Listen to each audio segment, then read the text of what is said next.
Welcome, Bafethu. I am Gustavo, and this is the Ballers Hub. Today with me is Pratami. Pratami, you can me out. Ngimnandi kumele ngibuze wena ukuthi ugradini phela siyazi ukuthi your team lost your team lost to Kaizer Chiefs and it disappeared for a couple of days. I'm like, where's my friend? But I get ngisharp mngani wami. Of course, we are back to the Ballers Hub and talking nothing but football. Yeah, my brother, you have to lay low when Kaizer Chiefs wins. Everyone catches fire, including yourself. I'm sure you were catching fire. But yeah, today we are talking CAF Champions League. CAF, just in a sense, and mainly CAF Champions League. Three teams have made it to semi-finals of CAF, with the Stellenbosch on the other side in the confederations. Mamelodi Sundowns and Orlando Pirates, this side in the Champions League. What are your thoughts on the two, the three teams?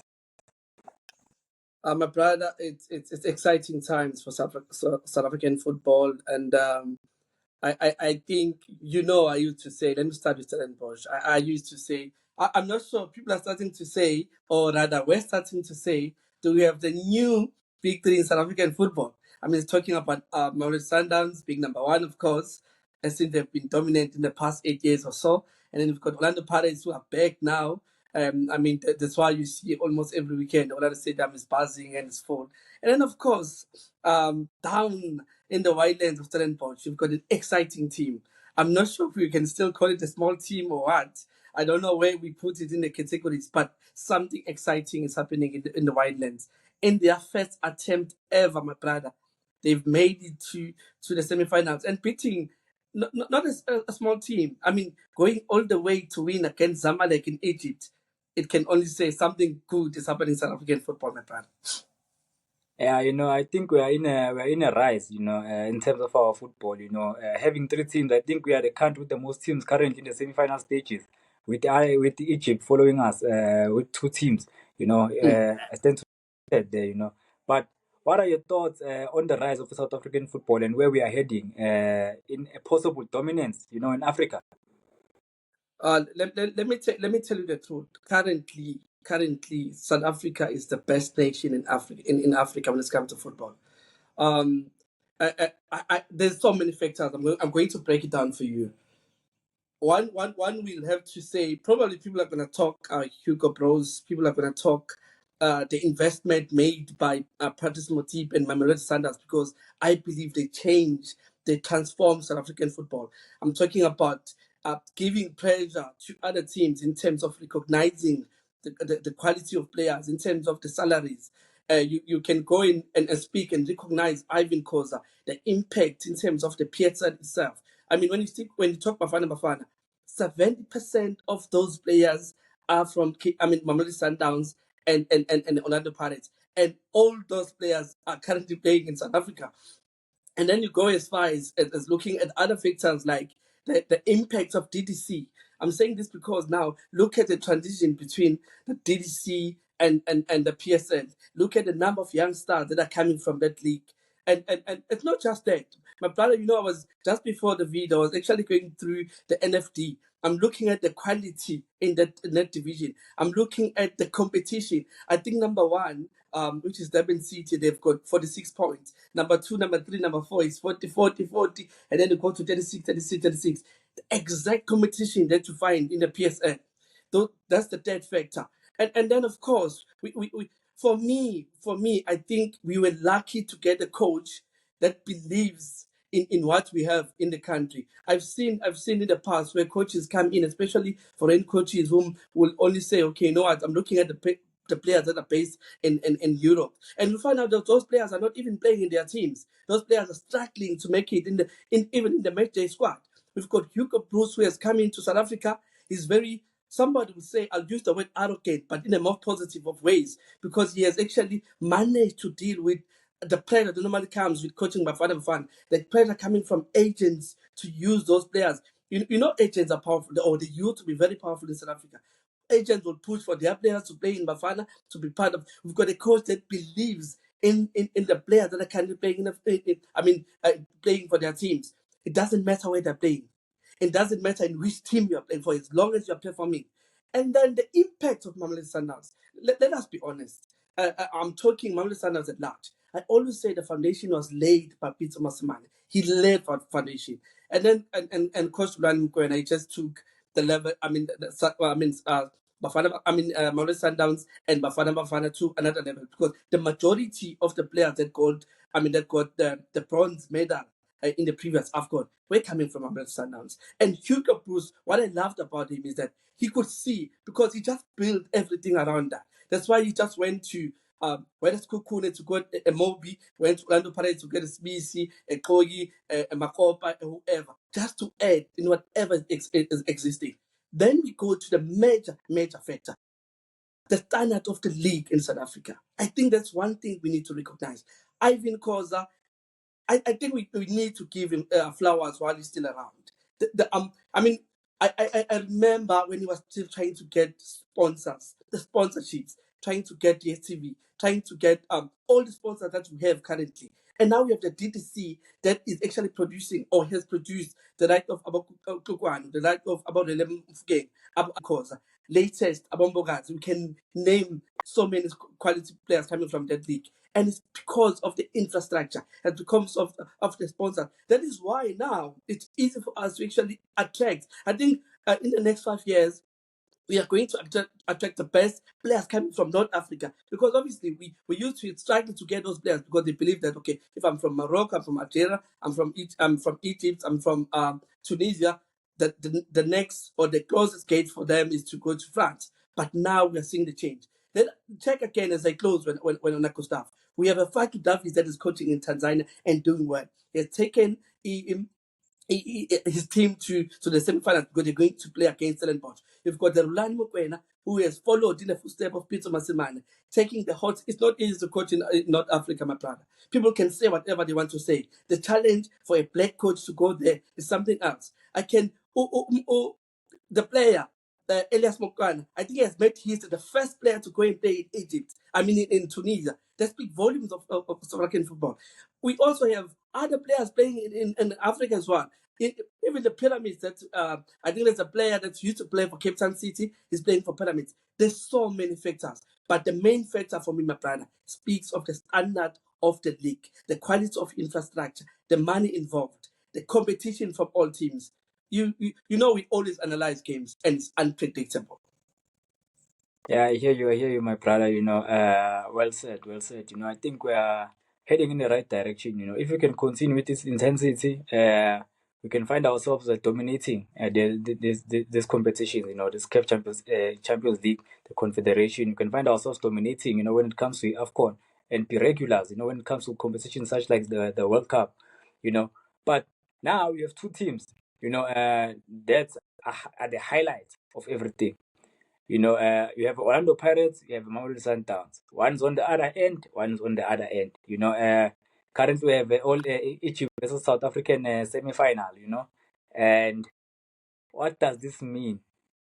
For these two teams, and what would it mean for them to go through and play the final together? As I was speaking about Dr. Ivan Koza, I lean back to one of his words. He used to say his dream is to see an all South African CAF Champions League final. And then you go to the CAF president, Portis Motsepe, that his dream was always one, to rejuvenate, to change, to improve South African football at large. I think for me, despite being an Orlando Pirates supporter, but as a football analyst, the only thing that I want to see is to see Mamelodi Sundowns and Orlando Pirates playing the first leg at Loftus or at Orlando Stadium, and the second leg in South Africa. That's all that you want to see. And I'm saying this. You know what I've seen about Mamelodi Sundowns. I think people are saying so many things that whether they were going to make it against Esperance. I myself was like, okay, it's going to be a tough job.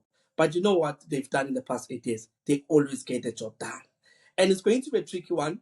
They're playing against an unlikely. And for me, I think if you analyze closely when Gustavo, an unlikely has not been the unlikely that we know. They have not been performing well. And I think Sundowns have got a chance. They've just lost the Nedbank Cup. They've got nothing to lose. They are playing for the league and the Champions League. And I think if they get the win, they just need not to concede against Alaki at home, and then they have a chance in Egypt. And then I'm talking about Orlando Pirates. Of course, it's one team that surprised many people. They in the group stage they got 14 points, if I remember correctly. They were unbeaten.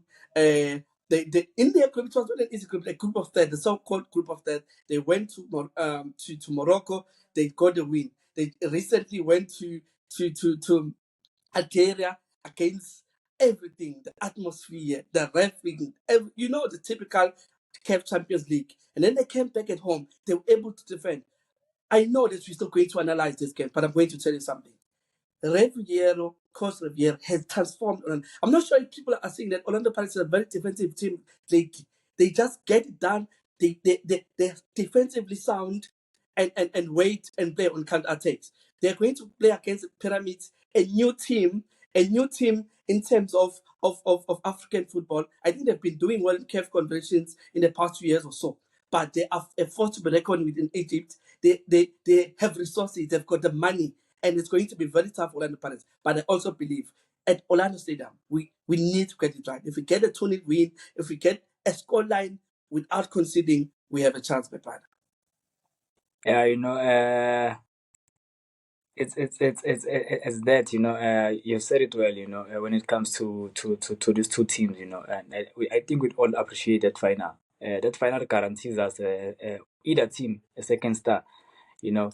And there's a video, if people recall, there's a video that we did back, I think it was in February or January, and we sort of predicted this, from Stellenbosch going as far as possible, to these two teams going as far as possible, you know. And now we've just mentioned the team like the Pyramids. I watched the game Yakon and Al Ali on the previous day. They were playing, ended in a draw, and the level of football there in Egypt, it's when you compare it to South Africa in terms of football terms, South Africa are playing some quality football. Both teams, I think they ended the game with 4 shots on target, and most of those shots on target they came through a set pieces, and that should tell you something, about their football. But now, main focus, we know everything about Al Ahly. We know the history of Al Ahly in the Champions League. There's this team now, sitting first in Egypt, Pyramids. What are your thoughts? What can you tell us?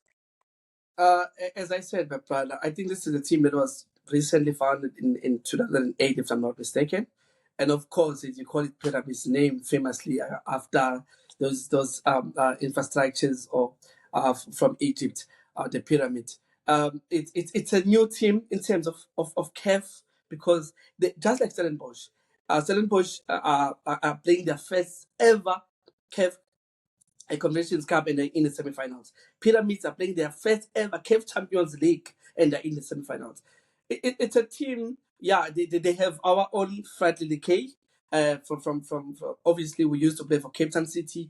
They've got former and actual players. I know the goalkeeper is there, and other players, quality players. That's why I think for me they've taken over from Zamalek in terms of being the closest rivals to Al Ahly in terms of the competition, in terms of the money, in terms of the quality of players they have, and they've got a feast on Mayede, whom we know that he used to be rumored to be going to Kaizer Chiefs and is a dangerous Congolese striker. I know that right now there's a lot going on in the media where he's going to receive his visa to play against Orlando Pirates. Because if you remember when he previously when he played in Tanzania, he could not get a visa to come and play against Mamelodi Sundowns.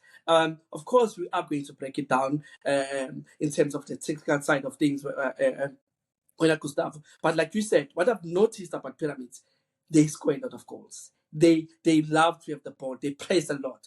But they're going to, so it's going to be more of a good defense against a good attack when it comes to Orlando Pirates against Pyramids. And the Pyramids, I think they've got nothing to lose, to be honest with you. They've already surprised everyone by being in the semifinals. So we were all looking forward to see what they can offer as a new team on the block. Yeah, I think this is a clash that many people are anticipating. It's beautifully weighed in a sense, whereby you have Egyptian side team on the other side, you have Egyptian team on the other side, you have two South African teams on both sides, and it makes things extra interesting, it's gonna show. It's gonna show, and these games are playing in Saturday, I think Mamelodi Sundowns are playing the first game at 2 o'clock, then followed by Orlando Pirates, at 2 o'clock, in the evening. But yeah, Bafethu, this has been the Ballers Hub, and like, share, and comment and subscribe, Bafethu. I'm Gustavo. This was Tami Zondi. And till next time.